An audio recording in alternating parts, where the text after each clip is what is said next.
Sa naghahanap po ng bago naming available, meron po kaming parehas na female.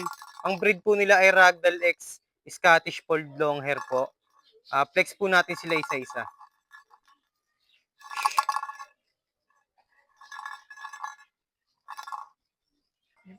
Yan po yung tatay nila. Pure Ragdoll. Mukhang import. Ang ganda po niyan. Diyan po nagmana yung isang female. Ang kamukha po niya. Halos kamukha niya rin po. Ito naman po yung mother nila. Fold din po siya, dilute kaliko. Doon po siguro nagmana si Blue. Kikita niyo naman po. Ganda po niyan, fold din. Yan po yung parents nila. Patunay na legit po talaga yung breed. Unahin po natin tong female natin na Scottish Fold X Ragdoll.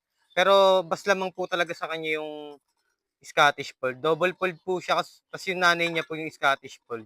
Doon po siya nagmana.